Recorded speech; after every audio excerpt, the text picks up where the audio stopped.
আসসালামু আলাইকুম রহমতুল্লাহি ওবরকাতুহু।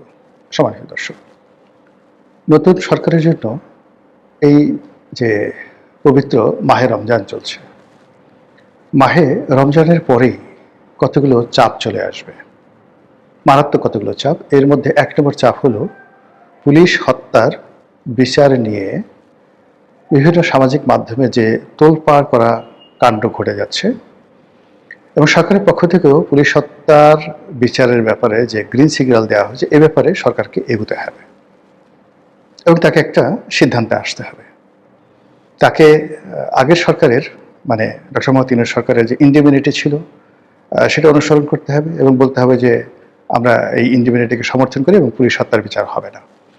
এবং এই কাজ যদি তারা করে তাহলে লং রানে তারা পুলিশের কাছ থেকে কোনো রকম কোঅপারেশন পাবে না এবং পুলিশের যে মোরাল ক্যারেজ এটা বাড়বে না।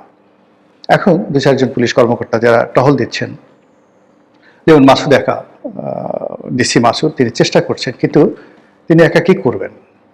তার পুলিশকে তিনি কিন্তু মুভ করাতে পারছেন না। উল্টো তাকে যেভাবে সাইবার বুলিংয়ের শিকার হতে হচ্ছে, এতে করে যে কোনো সময় তার চাকরি চলে যেতে পারে, যে কোনো সময় তার চাকরি চলে যেতে পারে। পুরো বাহিনী যদি তার সঙ্গে না থাকে, পুরো চেইন অফ কমান্ড যদি না থাকে, তাহলে একা ডিসি মাসুদের পক্ষে কোনো কিছু করা সম্ভব নয়। অনেকে তাকে হারুনের সঙ্গে তুলনা করেন, বিপ্লবের সঙ্গে তুলনা করেন, অনেকে আগের আমলে কোহিনুরের সঙ্গে তুলনা করতে পারেন, কিন্তু ওই সময়টাতে পুলিশের যে চেইন অফ কমান্ড ছিল, সেই চেইন অফ কমান্ডের মধ্যে একটি মানুষ বা একজন পদবিধারী বড় কর্তা বা মাঝারি কর্তা, তিনি যে কোনো রাজনৈতিক ব্যক্তিত্বের কাছাকাছি পৌঁছে গেলে সেখানে যে প্রতিক্রিয়া হয়, যেটা হারুনদের ক্ষেত্রে হয়েছে, বেনজিরদের ক্ষেত্রে হয়েছে, সেটি এই বর্তমান ভঙ্গুর অবস্থায় যাকে বলা হয় মাসুদের পক্ষে বা মাসুদের মতো অন্য কারোর পক্ষে সম্ভব নয়। বোঝার চেষ্টা করুন যে গত 17 মাসে আমরা একমাত্র মাসুদ ছাড়া অন্য কোনো পুলিশ কর্মকর্তার নাম জানি না। অথচ যদি পুলিশের স্বাভাবিকতা থাকতো, তাহলে অন্তত এরকম 1 ডজন মাসুদের নাম আমাদের মুখস্থ হয়ে যেত। আবার এই যে মাসুদ মাদকের বিরুদ্ধে সে অপারেশন পরিচালনা করেছে, এটি সারা দেশের মানুষের কিন্তু সমর্থন পাচ্ছে, শান্তিপ্রিয় মানুষ। আমি বেশ কয়েকবার এটা নিয়ে সাবেক আইজি বেনজির, তার সাথে কথা বলেছি। বেনজির সাহেব যখন র্যাবের ডিজি ছিলেন, তখন তাকে দিয়ে বেশ কয়েকটা অপারেশন চালানো হয়েছে।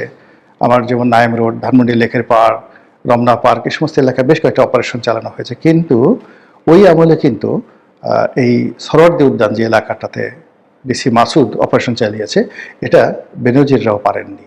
আমি এটা নিয়ে নয়া দিগন্তে লিখেছি, বাংলাদেশ প্রতিদিনে লিখেছি, ওদের যে মানে উপসম্পাদকীয়, সেখানে বিস্তারিত লেখা লিখেছি। তো সেটা পুলিশ রেসপন্ড করেছিল, কিন্তু শুধুমাত্র ওই জায়গাটাতে যেখানে মাসুদ করেছে, সেই জায়গাটাতে সেই মানে শেখ হাসিনার জমানার শক্তিশালী পুলিশও কিন্তু সেখানে হাত দেয়নি। তো কাজে মাসুদ এখানে হাত দিয়েছেন, হাত দেওয়ার সঙ্গে সঙ্গে তার হাত অনেকটা পুড়ে গেছে।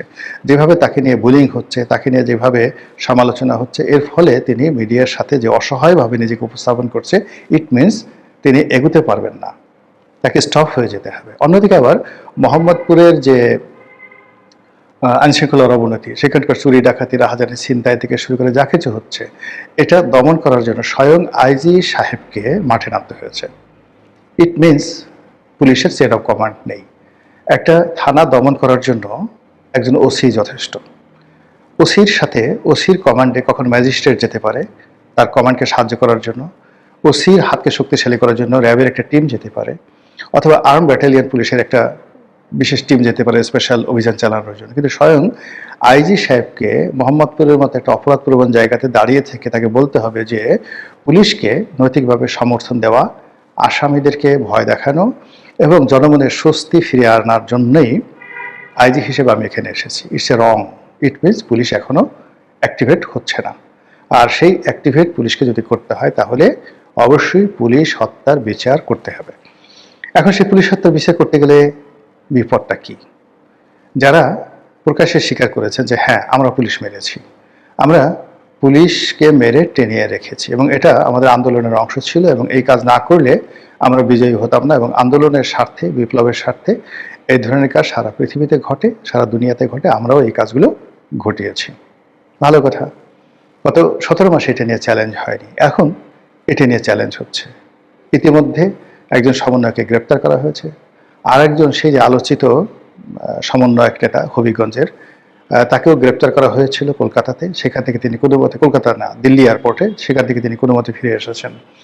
কাজেই আগামী দিনগুলোতে পুলিশের চোখে, সাধারণ মানুষের চোখে, যারা রাজনৈতিকভাবে প্রতিদ্বন্দ্বী তাদের চোখে যারা এই কাজগুলো ঘটিয়েছেন বা স্বীকার করেছেন বা করেননি, কিন্তু নিজেদের গুরুত্ব বাড়ানোর জন্য তারা যে সকল কথাবার্তা বলেছেন, এর দায় তাদেরকে পরিশোধ করতে হবে। এই গেল এক। দ্বিতীয়ত হলো, যারা এই সমস্ত কর্মকাণ্ড করেছে তারা এখন বলার চেষ্টা করবেন যে আমরা এই কাজগুলো করেছি বিএনপির সাথে মিলেমিশে, বিএনপির অমুক অমুক ছিল, এবং ইতিমধ্যে একজন সমন্বয়ক তিনি রীতিমতো হুমকি দিয়েছেন যে আমরা ফাঁস করে দেব সেই কারা লন্ডন থেকে আমাদেরকে কখন কি উপদেশ দিয়েছেন, কি নির্দেশ দিয়েছেন, কি লজিস্টিক সাপোর্ট দিয়েছেন। এই গেল একটা বিপত্তি। আরেকজন আবার বলার চেষ্টা করছেন যে বিএনপির যারা লোকজন, সেই সমন্বয়কের সেই যে ফটো কার্ড ইন্টারনেটে ছাড়ানো হয়েছে, সেটার প্রেক্ষিতে বলার চেষ্টা করছেন যে ওর এত বড় সাহস, ও প্রধানমন্ত্রী তারেক রহমান সাহেবের নাম উল্লেখ করে কথাবার্তা বলছে, ওকে এক্ষুনি গ্রেপ্তার করা হোক। তো এরকম যে ধাক্কা থেকে এই রোজার মাসে শুরু হচ্ছে, এটা রীতিমতো রোজার পরে বুমেরাং হবে এবং ব্রাস্টিং হয়ে যাবে, জাস্ট লাইক সুনামির মতো এটা হয়ে যাবে। দ্বিতীয়ত আপনি দেখবেন যে এইবার মন্ত্রী পরিষদে অনেকে চান্স পেয়েছেন, আমি নাম বলবো না, যাদের মন্ত্রী পরিষদে চান্স পাওয়া তো দূরের কথা, এমপি হওয়া তো দূরের কথা, তাদের অনেকের মেম্বার হওয়ার পর্যন্ত যোগ্যতা ছিল না, কিন্তু তারা হয়েছেন। এখন বিএনপির ভিতরে বাইরে বলা হচ্ছে যে এদেরকে দিয়ে কি কিছু করা হয়েছে, বা ওই যে ডিবি হারুন শেষ মুহূর্তে যাদেরকে গ্রেপ্তার করা হয়েছিল তাদেরকে তো এখন ক্ষমতার অনেক কেন্দ্রে দেখা যাচ্ছে, যারা সরাসরি বিএনপি রাজনীতির সাথে জড়িত নয়। তো তাদেরকে দ্বারা কি কোনো কাজ করানো হয়েছে, তাদের কাছে কি কোনো গোপন তথ্য আছে, এবং তাদের সেই গোপন তথ্য যাতে পাচার না হয় এবং তারা যেন অনুগত থাকে, কৃতজ্ঞ থাকে, এজন্যই কি মূলত তাদেরকে বিএনপি পদ পদবি দিয়ে অনুগত রেখেছে? এই প্রশ্নটা চলে আসছে। এরপরে হলো যে ওই সময়টাতে, আন্দোলনের ওই সময়টাতে, তখনও পর্যন্ত জামাতের সাথে বিএনপির কিন্তু সম্পর্ক ভালো ছিল, বিশেষ করে নেতৃত্ব পর্যায়ে কিন্তু তখনও সম্পর্ক ভালো ছিল। 2024 সনের যদি আগস্টের আগে জুন, এপ্রিল, মে, জুনের কথা চিন্তা করেন, তখনও পর্যন্ত জামাতের সঙ্গে বিএনপির সম্পর্ক ভালো ছিল, এবং জামাত যদি এই সকল কথাবার্তা, বিএনপির নেতৃত্বের সাথে কথাবার্তা রেকর্ডগুলো তাদের কাছে রেখে থাকে, ফলে আগামীতে যদি এই পুলিশ হত্যার বিচারে নিয়ে কাউকে ফাঁসানোর চেষ্টা করা হয়, তাহলে এটা নিয়ে রীতিমতো কোয়ার্টার গেট কেলেঙ্কারি শুরু হয়ে যাবে। কিন্তু এটা করতে হবে, এটা বিএনপিকে অ্যাভয়েড করা যাবে না। এটা বিএনপির জন্য অনেকটা সেই কর্নেল তাহেরের ফাঁসির মতো অবস্থা, এই ঝুঁকি তাকে নিতেই হবে। কর্নেল তাহেরের ফাঁসি দেওয়া ছাড়া জেনারেল জিয়াউর রহমানের কোনো উপায় ছিল না। আবার কর্নেল তাহেরকে ফাঁসি দেওয়ার কারণে ইতিহাসে তিনি যেভাবে নিষ্ঠুর শাসক হিসেবে নিন্দিত হয়ে আছেন এখনো পর্যন্ত, এবং যেভাবে তাকে বিট্রেয়ার হিসেবে জাসদের লোকজন এখন পর্যন্ত তাকে অভিসম্পাত করে, ঠিক এই সময়টিতেও দেশের স্বার্থে, জনগণের স্বার্থে, অ্যাডমিনিস্ট্রেশনের স্বার্থে, পুলিশের যাকে বলা হয় চেইন অফ কমান্ড ফিরিয়ে আনার জন্য বর্তমান সরকারকে অবশ্যই পুলিশ হত্যার ব্যাপারে কার্যকর ভূমিকা নিতে হবে, এবং এটা নামকা অস্তে লোক দেখানো হলে চলবে না। গণতন্ত্রের ধারাবাহিকতা বজায় রেখেই এই কাজ করতে হবে, এবং এই কাজের সঙ্গে স্নাইপার রাইফেল আসবে, এই কাজের সঙ্গে 7.62 বোরের যে রাইফেল, সেই রাইফেলের গুলি, তারপরে কারা গুলি করেছে, এবং ব্রিগেডিয়ার সাখাওয়াত যে বক্তব্য দিয়েছেন যে যাদেরকে দিয়ে এই গুলিগুলো করানো হয়েছে তারা দেখতে আমাদের মতো নয়, মানে আমাদের মতো নয়, ভারতের মতো নয়, স্পষ্টতই বলা হচ্ছে পাকিস্তানের লোকজনের মতো দেখতে, ইউরোপিয়ানের মতো দেখতে, অথবা আফগানিস্তান লোকের মতো দেখতে, হোয়াট এভার মেবি, বাংলাদেশ এবং ভারতের মানুষ কিন্তু দেখতে একই রকম। অর্থাৎ রয়ের লোক যদি এই কাজ করতো, ডিজিএফআইয়ের লোক এই কাজ করতো, বাংলাদেশ পুলিশের লোক এই কাজ করতো, ইট সিমস দ্য সিমিলারিটি। কিন্তু সেটি ব্রিগেডিয়ার সাখাওয়াতের বক্তব্যে ফুটে উঠেছে যে না, এখানে অন্য কেউ ছিল। তাই এই অন্য কেউ কারা এনেছে? মার্কিন ডিপ স্টেট এনেছে, জামাত এনেছে, বিএনপি এনেছে, আওয়ামী লীগ এনেছে, এগুলো সামনে আসতেই হবে। সবচেয়ে মারাত্মক বিপদ হবে যে এই ঘটনার সঙ্গে সেনাবাহিনীর কতটা সম্পৃক্ত ছিল, সেনাবাহিনীর কারা কারা এর সাথে জড়িত ছিল, বা কারা কারা এর সাথে জড়িত ছিল না, এই বিষয়গুলো সামনে চলে আসবে। ফলে আরেক দফা এই পুলিশ হত্যাকাণ্ড, এটাকে অ্যাভয়েড করা যাবে না, কিন্তু এটাকে নিয়ে যখন আপনি নাড়াচাড়া করবেন, কেসও খুঁড়তে গিয়ে সাপ বের হয়ে আসবে, এবং রাজনীতির সমস্ত ধারাপাত উলটপালট হয়ে যাবে। এগুলো একটা।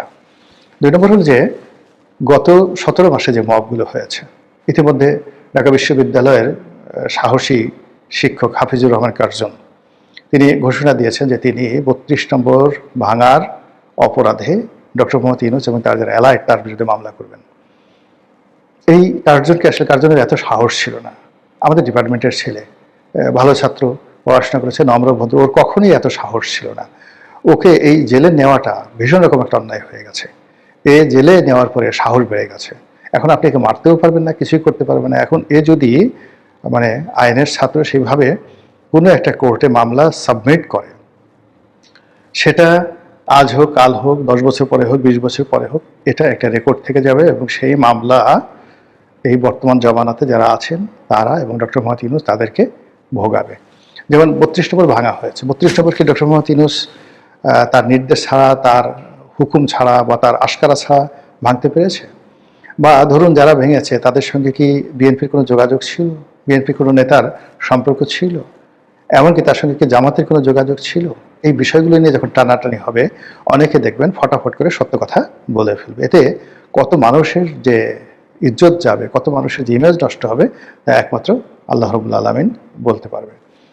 তৃতীয় যে জিনিসটা আছে যে 32 নম্বর ছাড়া এই গত 17 মাসে যে সকল উল্লেখযোগ্য মব হয়েছে, এই মবের যারা নায়ক, এরা সবাই দেখবেন যে জনগণ দ্বারা ধিকৃত হবে, এই সমাজে তারা লাঞ্ছিত হবে প্রাথমিকভাবে, এবং পরবর্তীতে তাদের সবার বিরুদ্ধে জনগণই মামলা করবে।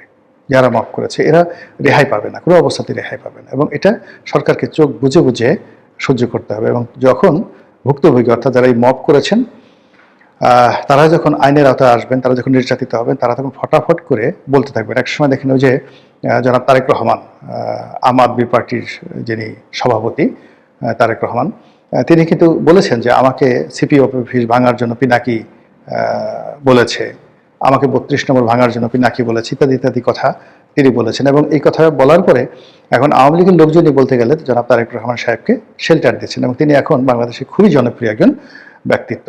তো সেই দিক থেকে আগামীতে যারা মবকারী, তারা যদি যাকে বলা হয় জনগণের সামনে এসে সত্য কথা বলেন, কারা তাদেরকে এই কাজে উদ্বুদ্ধ করেছে, কি করেছে, তাহলে রাজনীতির যে কোর্স অফ অ্যাকশন এটা পরিবর্তন হয়ে যাবে এবং বিএনপি মারাত্মক বিপদে পড়বে।